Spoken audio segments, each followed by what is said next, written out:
네, 반갑습니다. 마음디자인TV 마음디자인 한말건선입니다. 부부 셀프힐링 홈스쿨링 영상을 함께 합니다. 이 영상은 외도 후 부부관계를 이어가시는 분들, 그리고 이어가실 수밖에 없는 분들을 위한 회복 영상입니다. 부부가 셀프로 힐링 하실 수 있도록 영상을 제작하고 있습니다. 구독, 좋아요 눌러주시고 알림을 눌러주시고 함께 해주십시오. 지난 영상에서 자주 이런 이야기를 드렸습니다. 외도 회복에는 적지 않은 시간이 필요하다 이렇게 이야기해 드렸죠.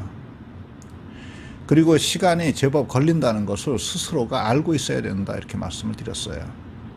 시간이 제법 걸린다는 것을 알고 있는 것 그 자체만으로도 조금 위안이 되죠.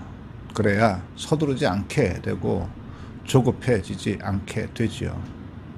그리고 시간을 외도 회복의 한 치유의 요소로 받아들이게 되는 겁니다. 네, 이 시간에 대한 수용을 하십시오. 네, 또 다른 주의할 것은 피해 배우자가 자기 스스로를 살펴야 된다 이렇게 말씀드렸습니다. 지금은 지나칠 정도로 이기적이어도 괜찮다 이렇게 말씀을 드렸어요. 오늘 영상을 함께 하도록 하겠습니다.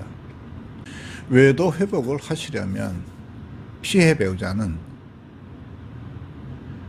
외도에 관한 어떤 생각, 이미지, 상상, 환상 이런 것들의 고통을 당합니다. 그래서 이런 것들을 스스로 처리할 수가 있어야 돼요. 그래서요, 피해 배우자는 자신의 내면에서 자기 삶 그리고 자기에 관한 주체적, 주도적 공간을 확보하셔야 합니다. 마음의 주체적 공간 말이에요. 사람은 누구에게나 어떤 사건 혹은 그 사건에 관한 그 반응 사이에 자기만의 공간이, 마음의 공간이 있습니다. 사람은 그 자기 공간에서 자기 주체를 발견하고 자신에게 어떤 힘든 일이 닥치더라도 자신의 존재의 의미, 자기의 가치, 삶의 가치를 창조할 수가 있는 거죠. 그래서요, 피해 배우자는 가해 배우자의 외도와 그에 관한 반사적인 반응, 그 사이에 마음의 사익 공간을 넓게 가져야 합니다. 그래야 상상, 환상으로부터 온 고통을 주체적으로 다룰 수 있는 틈새가, 마음의 틈새가 생기는 거죠. 이렇게 피해 배우자가 자기 스스로의 사익 공간, 주체 공간을 찾아가는 거, 이거 외에 가해 배우자도 피해 배우자의 환상과 상상을 줄여줄 수 있는 것을 도울 수 있는 길이 있습니다. 외도의 회복 과정에서 피해 배우자는 가해 배우자의 외도의 전 과정을 알고 싶어 해요. 거기서의 불확실성이 상상과 환상을 키우는 겁니다. 그래서 자주 캐묻고 하는 거라고요. 근데요, 가해 배우자는 이 과정을 피해 배우자가 알아야 자신 안에서 환상과 상상이 줄어든다는 것을 모르고, 피해 배우자가 외도의 과정을 알게 되면 오히려 더 상처가 되지 않을까 싶어서 있는 그대로의 사실을 알리는 것을 부담스러워합니다. 상담 현장에서도 보면 이렇게 얘기합니다. 저 사람이 또다시 상처받을까 봐 있는 그대로 이야기하는 게 두렵습니다. 이렇게 말합니다. 그런데요, 사실은 가해 배우자의 방어 기제가 그렇게 움직이는 경우가 훨씬 많아요. 자기를 합리화하고 수치심을 부담하지 않으려고 대충 덮어놓고 살자는 회피인 경우가 훨씬 많다고요. 그런데요, 가해 배우자가 알아야 할 것이 있어요. 대충 이런 식으로 덮어놓고 살면요, 피해 배우자는 외도의 과정에 대해서 끊임없는 의혹과 의심이 이어집니다. 그리고 거기서 상상이 생기는 거예요. 상상이 지나치면 환상으로까지 가게 됩니다. 하나는 또 다른 상상을 부르고, 그 상상은 또 다른 상상을 부르고, 그래서 환상의 또아리가 생기게 되는 겁니다. 그리고 서서히 그게 믿음으로 바뀌는 거예요. 이렇게 환상이 믿음으로 바뀐 괴물은 피해 배우자의 마음에 칡뿌리처럼 거대한 엉킴을 만드는 거예요. 그렇지만 한 번은 외도에 관한 사실 전체를 피해 배우자에게 털어놓을 필요가 있습니다. 가해 배우자는 솔직하고 정직하게 외도 과정 일체를 피해 배우자에게 털어놓아야 한다고요. 외도의 회복 과정에서 가해 배우자가 가질 수 있는 가장 큰 무기는 정직과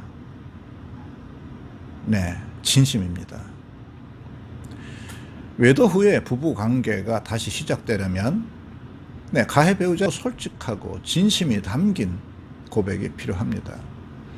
외도에 돌입된 과정, 동기, 외도의 기간, 그 외도하는 동안 무슨 일이 있었는지, 이런 것, 피해 배우자가 알고 싶어하는 모든 것에 대한 고백이 필요합니다. 그렇게 해서 피해 배우자의 환상, 상상의 뿌리를 한번 끊어줘야 합니다. 그때 고통스럽지만 피해 배우자의 환상과 상상이 서서히 끊겨나가면서 제2의 치유의 시기에 돌입하게 되는 거죠. 외도 사실 전체 중에 하지 않아야 되는 이야기를 하는 경우도 있습니다. 그래서 오히려 파국으로 가는 것도 있어요. 정직 외도의 과정을 이야기하는 중에 해서는 안 되는 것들이 있습니다. 몇 가지를 알려드리면, 성행위 자체를 묘사하는 것 절대 안 됩니다. 성적인 취향에 대한 이야기를 주고받는 것, 몸매 이런 것의 구체적인 묘사, 성행위의 직간접적인 묘사 이런 것들은 절대 피하셔야 합니다. 피해 배우자들도요, 이런 거 묻지 마셔요. 묻지 마십시오. 이걸 알게 되잖아요. 거의 평생 씻지 못하는 상처로 남게 됩니다. 그리고 가해 배우자도 피해 배우자와 상간남, 상간녀와의 그 비교를 이끌어내는 거 있잖아요. 이런 거 절대 하시면 안 됩니다. 간혹 피해 배우자가 누가 좋았느냐 이렇게 물을 수도 있겠습니다. 이런 질문을 받는다 해도 비교하는 이야기를 절대 하시면 안 됩니다. 죽는 날까지 피해 배우자가 그 비교의 상처를 안고 살아가게 될 수도 있답니다. 이런 것들에 대한 나눔이 부부 외도 회복에 결정적인 장애가 됩니다. 배우자가 외도를 했지만요, 부부가 극복하고 가정을 유지하기로 했다면, 그래서 또 다른 부부의 삶에 돌입하기로 했다면, 남편이 외도했다면 처가에, 아내가 외도했다면 시댁에 이것을 알리지 않는 게 너무너무 중요해요. 여기까지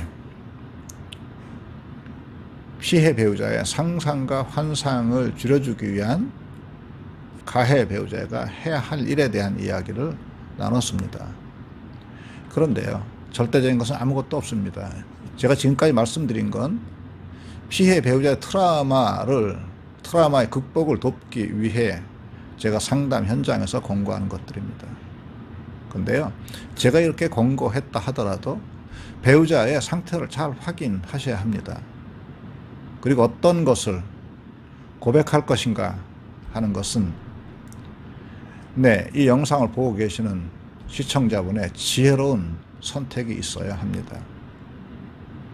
외도를 잘 극복하시고요, 부부의 조화로운 삶을 회복하시길 진심으로 바랍니다. 그리고 이 일에 고통을 당하고 계신 피해 배우자 시청자 여러분, 진심으로 위로 드립니다. 이 외도의 갈등을 잘 극복하고 나면 새 땅이 열립니다.